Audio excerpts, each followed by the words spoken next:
오늘은 여호수아에서 말씀 전하겠습니다. 태양아 멈춰라 라는 제목을 가지고 말씀 전하겠습니다. 아마 인류 역사 속에서 응답받았던 기도들 중에 이 기도만큼 가장 위대하고 과감했던 기도는 없을 것 같습니다. 바로 오늘 본문에 나오는 여호수아의 기도입니다. 이스라엘이 기브온 주민들하고 동맹을 맺고 화친했다는 소식을 듣고 아모리 족속의 5 왕들이 연합군을 만들어서 기브온을 먼저 공격했습니다. 그래서 기브온 사람들이 여호수아에게 도움을 요청했고 여호수아가 군대를 끌고 기브온으로 가서 아모리 족속의 연합군과 전쟁하는 그런 내용입니다. 자, 근데 그 전쟁할 때 그날에 여호수아가 기도를 했는데요. 태양 보고 기브온 하늘에 멈춰 있어라 라고 기도했습니다. 그랬더니 하나님께서 그날 여호수아의 기도를 들어주셔서 하루가 길어지고 해가 떨어지지 않는 그런 기적이 일어났습니다. 그래서 여호수아와 이스라엘이 아모리 족속의 연합군을 그날로 초토화시키고 42절에 보시면 이 모든 왕들과 그들의 땅을 단번에 빼앗으니라 라고 기록하고 있습니다. 이런 역사가 일어났습니다. 그날 밤이 찾아왔다면 적들이 숨을 고르고 다시 재정비할 수 있는 그런 상황이었습니다. 그래서 전쟁이 몇 주, 몇 달 지연될 수 있었는데요. 그날 하루가 길어져 가지고 해가 떨어지질 않아 가지고 여호수아가 적들을 완전히 파괴하고 그들의 땅을 단번에 빼앗았다. 그런 말씀입니다. 엄청난 역사죠. 엄청난 응답이었습니다. 오늘은 여호수아의 이 기도를 보면서 또 하나님께서 사용하신 이 여호수아라는 사람에게 집중하면서 이 사람 어떤 사람이었길래 하나님께서 이 사람을 통해서 이런 놀라운 역사를 만드셨는지 몇 가지만 살펴보도록 하겠습니다. 첫 번째로 여호수아의 기도는 하나님 보고 다 싸워달라는 기도가 아니었습니다. 여호수아의 기도는 싸울 수 있는 기회를 달라는 기도였습니다. 여호수아가 태양이 기브온 위에 멈추게 해달라고 기도했던 것은 하나님께 시간을 더 달라는 기도였습니다. 해가 지지 않게 해주십시오. 오늘 이 전쟁을 끝낼 수 있도록 해주십시오. 싸울 수 있는 기회를 주십시오. 연장전을 주십시오. 이런 기도였다는 거죠. 여러분과 저는 이런 기도를 할 수 있을까요? 여호수아는 기회를 달라고 기도했습니다. 더 많은 우박을 달라고 기도하지 않았습니다. 우박을 주시고 앉으시고는 하나님의 몫입니다. 여호수아가 간청한 것은 자기에게 맡겨주신 일을 잘할 수 있도록 기회를 달라고 기도했다는 거죠. 성도 여러분, 우리도 여호수아처럼 기도해야 되는 줄로 믿습니다. 하나님이 하늘에서 상황을 보시고요, 우리가 안 될 것 같으면 우리가 구하지 않아도 성경에 약속한 대로 더 많은 우박을 주십니다. 그런데 우리가 간구해야 될 것, 우리가 기도해야 될 것은 우박이 아니라 기적이 아니라 기회를 달라고 기도해야 된다는 거죠. 먼저 기회를 위해서 기도하는 사람들에게 하나님은 기적도 필요에 따라 일어나게 하십니다. 우리는 기도할 때 요행을 바라면 안 됩니다. 기도는 요행이 아닙니다. 기도한다는 것은 인생을 거저먹겠다는 것이 아닙니다. 내 책임을 하나님께 던져버리겠다는 것이 아니죠. 오히려 기도하는 사람들은 인생을 더 성실하게 살아갑니다. 전쟁은 당연히 여호와께 속했습니다. 아모리 족속과 전쟁했을 때 승리할 것인지 패배할 것인지, 승리를 크게 할 것인지 작게 할 것인지는 하나님께 달렸다는 거죠. 그런데 아모리 족속과의 전쟁은 여호수아가 싸워야 됩니다. 이스라엘이 싸워야 됩니다. 우리는 신앙과 미신의 차이를 구별해야 됩니다. 인간의 책임과 하나님의 영역을 구분해야 된다는 거죠. 복음 전도도 마찬가지라고 사도 바울이 이야기한 적이 있습니다. 복음의 씨앗이 자라나게 하시는 분은 하나님입니다. 우리가 아무리 씨앗이 자라나게 하고 싶어도, 양육하고 싶어도 양육되게 하시는 분은 하나님이시기 때문에 프로그램을 돌린다고 된다는 게 아니라는 거죠. 자라나게 하시는 분은 하나님입니다. 그러나 복음을 전도하고 말씀을 가르치고 씨앗을 심고 뿌리고 물 주는 일은 사람에게 맡길 수 없습니다. 제자들의 몫입니다. 전도도 안 하고 씨앗을 심지도 않고 물도 안 주면서 없는 씨앗이 불신자에게 안에서 자라게 해주세요. 그건 기도가 아니라 미신입니다. 그게 미신입니다. 그게 이방인들이 구하는 겁니다.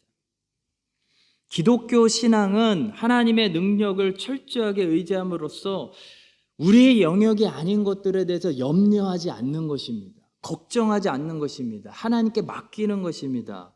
그러나 동시에 인간의 본분을 무시하는 것이 아니고 인간의 본분에 더 성실하게 만듭니다. 그것이 기독교 신앙입니다. 우리의 능력으로 안 되는 부분에 관해서는 하나님의 간섭을 위해서 기도해야 됩니다. 하지만 우리에게 맡겨주신 일들에 관해서는 우리가 그 일을 잘 감당할 수 있도록 기도해야 됩니다. 지혜를 달라고 기도해야죠. 힘을 더 달라고 기도해야죠. 용기를 달라고 기도해야 되는 것입니다. 대학 입시를 준비하는 크리스찬이 있다면 어떻게 기도해야 될까요? 무엇이 바른 기도일까요? 지혜를 달라고 기도해야 됩니다. 공부할 수 있는 체력을 달라고 기도해야 됩니다. 끈기를 달라고 기도해야 되고 유혹에 넘어가지 않게 집중력을 달라고 기도해야 하는 것이 바른 기도입니다. 그래야지 시험 문제가 내가 공부한 것만 나오게 해주세요. 공부하지도 않았는데 우리가 잘하는 말 있죠. 홍해가 갈라지는 기적이 일어나게 해주세요. 대학에 그냥 입학하게 해주세요.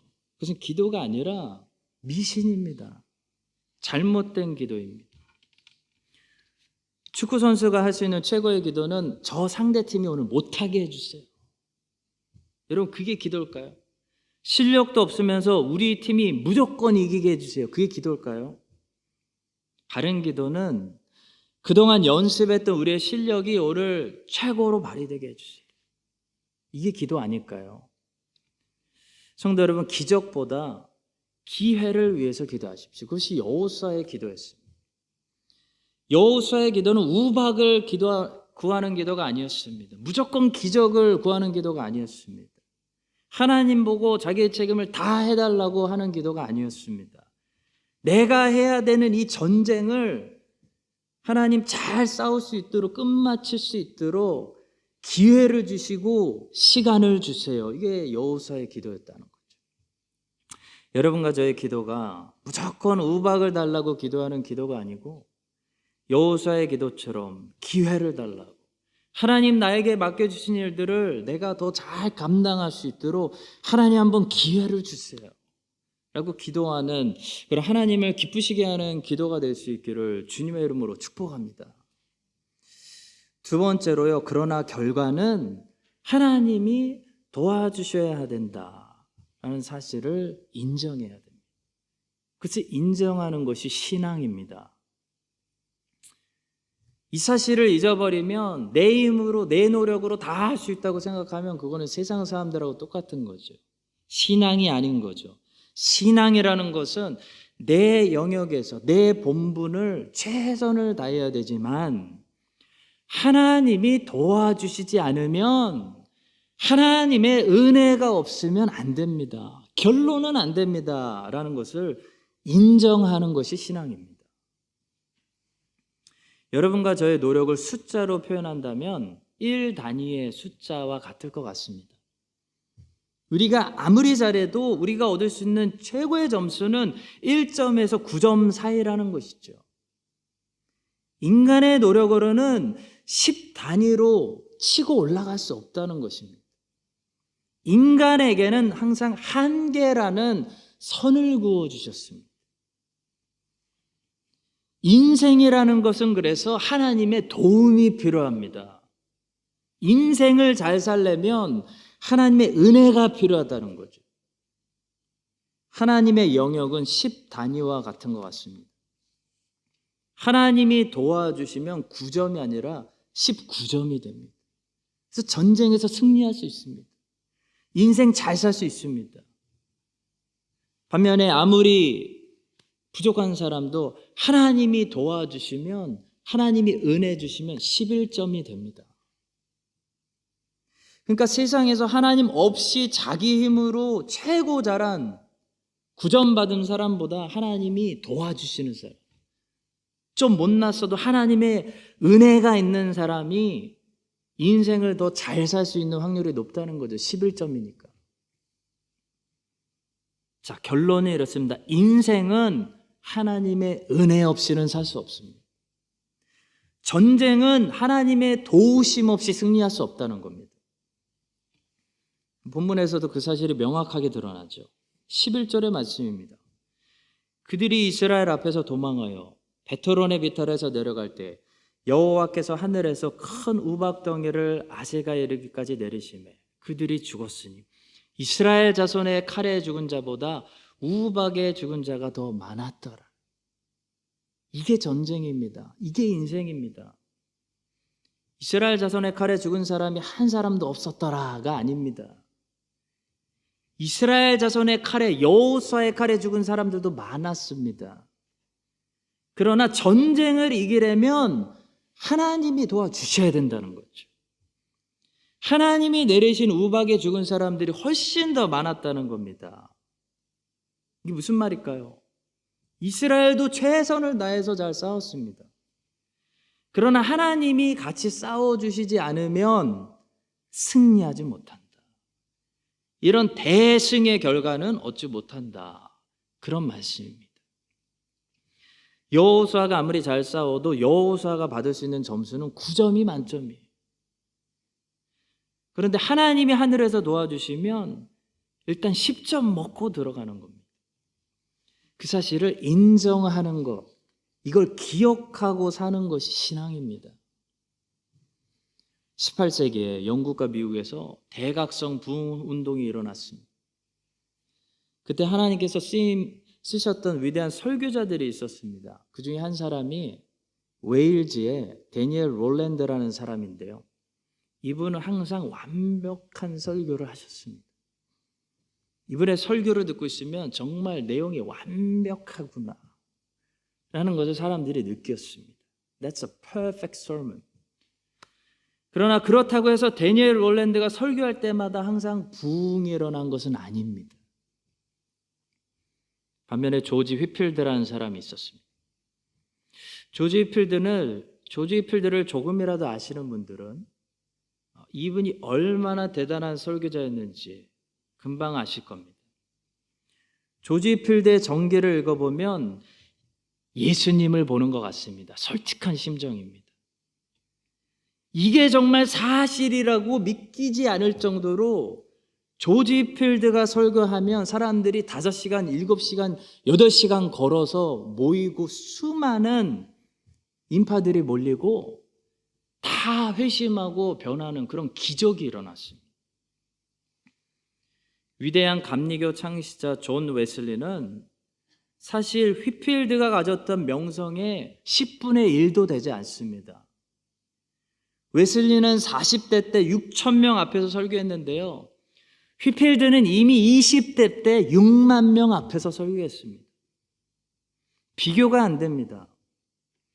사람들이 얼마나 열광적으로 이 한 설교자를 쫓아다니며 삶이 변화됐는지를 따진다면 예수 그리스도, 사도 베드로, 사도 바울, 그리고 조지 휘필드입니다. 4명밖에 없습니다. 저는 전기를 많이 읽습니다. 근데 전기를 읽으면 이 사람도 생각보다 죄인이고 연약함이 많았구나 하면서 위로와 격려를 받게 되는데요. 조지 휘필드의 전기를 2번이나 읽으면서 유일하게 열등감을 느끼게 해준 사람이 조지 휘필드입니다. 이 사람은 그냥 한마디로 하나님이 역사하셨구나. 하늘이 열렸구나. 하나님이 쓰셨구나. 그런 걸 느끼게 해준다는 거죠. 성도 여러분, 우리는 데니얼 롤랜드와 조지 필드를 보면서 두 가지 함정에 빠지지 않도록 조심해야 됩니다. 첫 번째 함정은 어차피 결과는 하나님이 하시는 거니까 데니얼 롤랜드처럼 완벽한 설교를 준비할 필요가 없다라는 유혹에 빠지지 말아야 됩니다. 맞습니다. 우리가 완벽히 설교를 준비해도요, 하나님이 써주셔야 역사가 일어납니다. 그러나 그렇다고 해서 그럼 우리는 설교를 대충 준비해도 되나요? 어차피 전쟁이 여호와께 속했기 때문에 우리는 대충 싸워도 된다는 소린가요? 그렇지 않다는 거죠. 여호수아는 자기에게 맡겨진 칼로 대군을 이끌고 가서 아모리 왕들과 싸웠습니다. 우리의 책임을 다하지 않는 것은 직무유기죄입니다.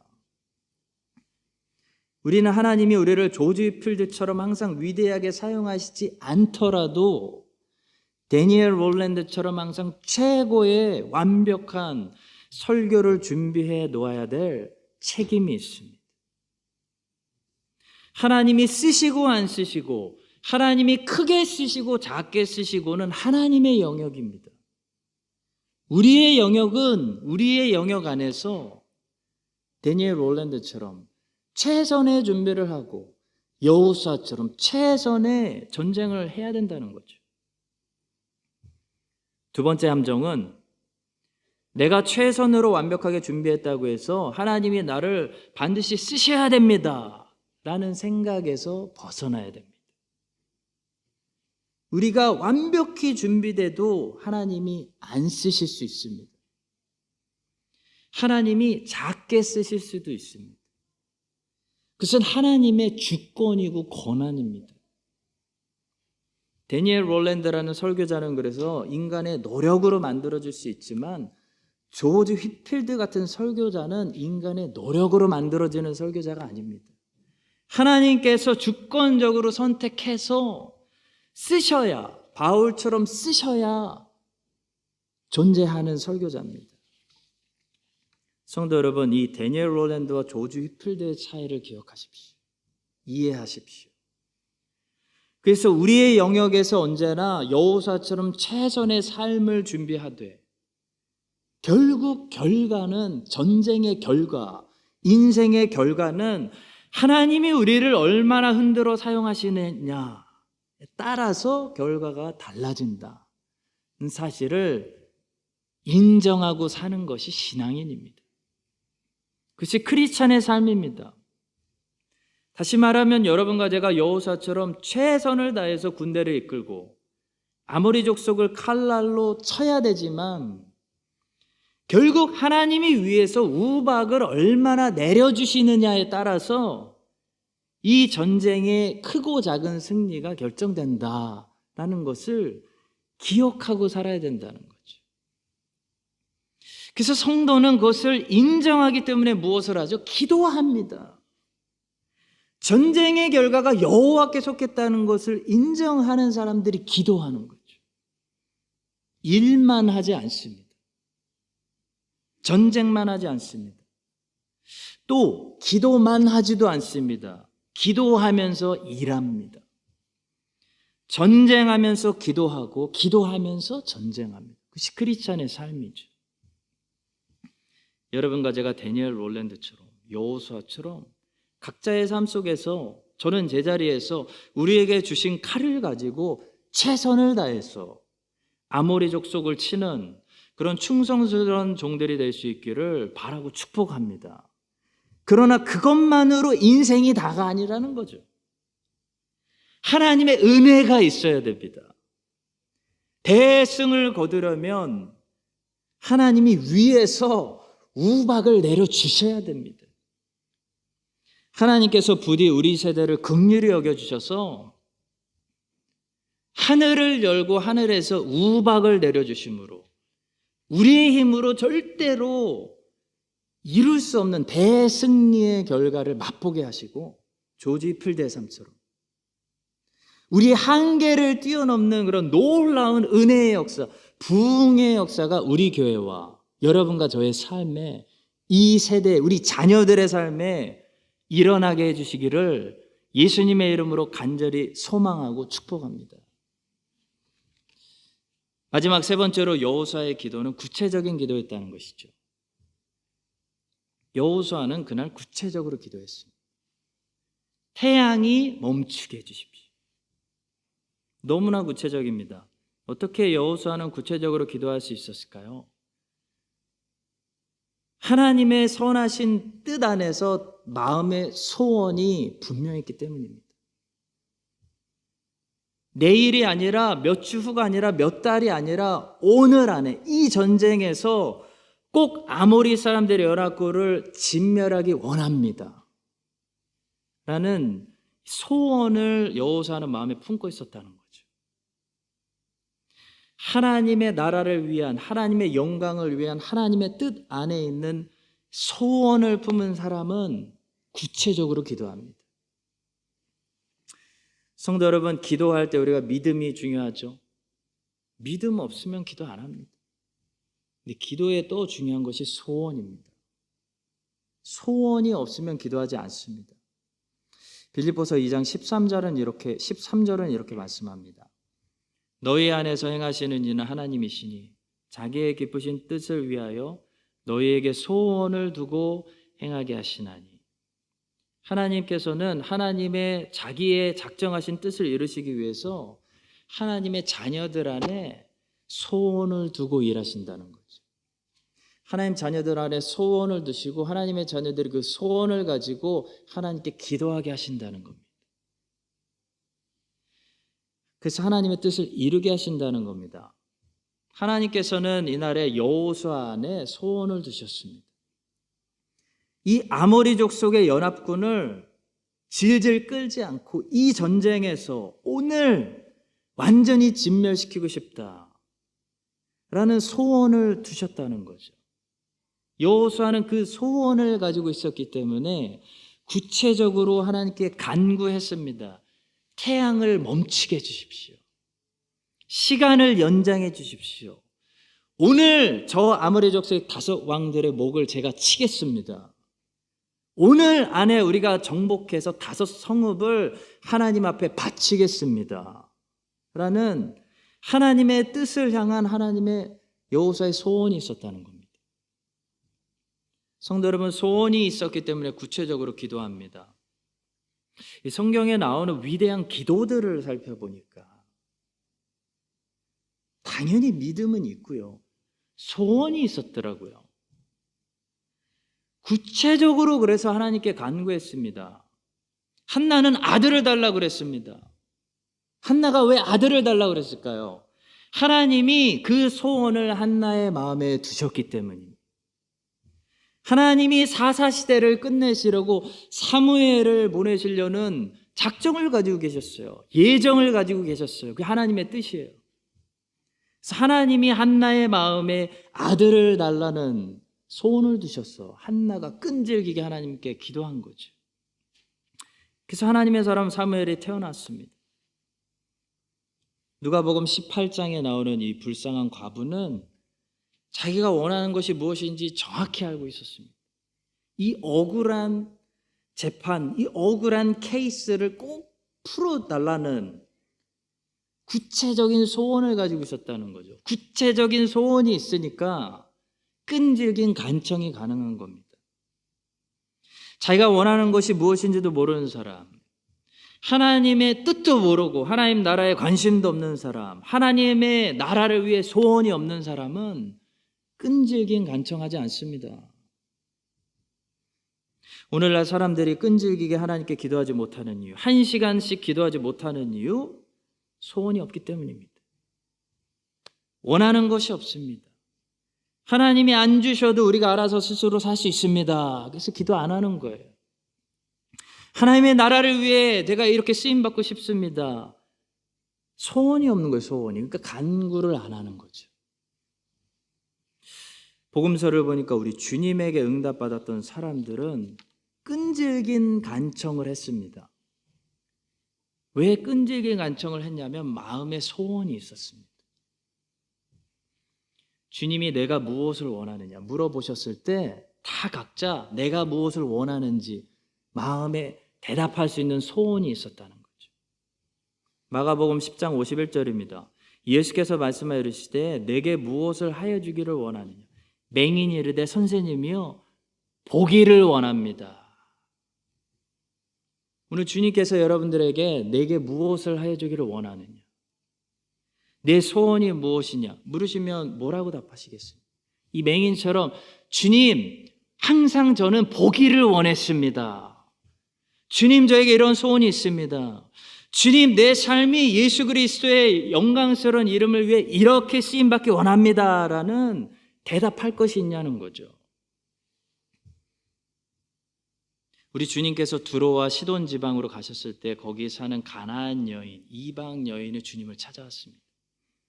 주님의 소문을 듣고 이 여인이 끈질기게 주님께 간청했습니다. 왜냐하면 그 여인에게는 소원이 있었거든요. 흉악한 귀신 들린 딸이 있었는데 이 사랑하는 딸이 흉악한 귀신 들렸는데 내 딸이 좀 건강해졌으면 좋겠다 라는 소원을 품고 있었습니다. 소원을 품고 있으니까 간절하게 간청했죠. 주님이 처음에 차갑게 외면하셨습니다. 모욕적인 말도 하셨습니다. 그녀의 믿음을 드러내신 거죠. 테스트하신 거죠. 주님이 그녀의 믿음을 몰라서가 아니라 그녀가 그녀의 믿음을 볼 수 있도록 테스트하신 것입니다. 자녀의 떡을 취하여 개들에게 던짐이 마땅하지 아니하니라. 그랬는데도 이 여인은 끝까지 포기하지 않는 겁니다. 여러분, 소원이 있는 사람은 쉽게 간청을 포기하지 않습니다. 유명한 대답을 우리에게 남겼습니다. 여자가 이르되 주여 올소이다마는 개들도 주인의 상에서 떨어지는 부스러기를 먹나이다. 유대인들은 당시 이방인들을 개로 여겼습니다. 개 취급했습니다. 이 여자의 말은 이런 거죠. 당신이 저를 개 취급하셔도 저는 좋습니다. 저는 지금 떡을 달라는 것이 아니고 부스러기만 조금 흘려주셔도 당신이 하나님의 아들이기 때문에 제 딸이 나을 것입니다 라는 주님을 향해 믿음의 신앙 고백을 한 것입니다. 그랬을 때 우리 주님이 뭐라고 답하셨나요? 이에 예수께서 대답하여 이르시되 여자여 내 믿음이 크도다 내 소원대로 되리라 하시니 그때로부터 그의 딸이 나으니라. 사랑하는 성도 여러분, 하나님의 나라와 하나님의 영광을 위해서 소원을 가지셔야 됩니다. 어떤 소원이 있으세요? 얼마나 그 소원을 가지고 기도하고 계세요? 소원이 있어야 적극적으로 주님을 찾고 간청하게 됩니다. 소원이 없는 세대는 방황하는 세대입니다. 하나님과 먼 세대입니다. 여호수아는 하나님의 나라와 영광에 너무 열정이 많았기 때문에 구체적인 소원을 품었습니다. 오늘 안에 저 아모리 족속의 5 왕들을 쳐 죽이고 그들의 성읍을 빼앗아서 거룩한 진멸 여호와께 바치겠습니다. 바치고 싶습니다 라는 구체적인 소원을 품었을 때 태양아 멈춰라. 하루를 시간을 주십시오. 기회를 주십시오. 하나님 나를 더 써주십시오. 오늘 전쟁이 여기서 끝나지 않게 해주십시오. 나를 더 써주십시오 라는 위대한 기도가 나왔다는 거죠. 여러분과 저도 여호수아처럼 우리 주님께 구체적인 소원을 가지고 나와서 응답받았던 그 많은 사람들처럼 하나님의 나라와 하나님의 영광과 우리 주 예수 그리스도의 복음을 위해서 구체적인 소원을 가지고 주님께 날마다 기도하고 하나님께서 여호수아처럼 모든 기도에 응답해 주시는 그런 복된 삶을 쓰임받는 거룩한 종들이 되시기를 예수 그리스도의 이름으로 간절히 축원합니다. 기도하겠습니다. 여호수아의 하나님께서는 여호수아의 기도를 들으신 것처럼 오늘도 주님의 나라와 영광을 위해서 열심을 내고 마음의 소원을 품고 간청하는 종들의 기도를 응답하여 주시옵소서.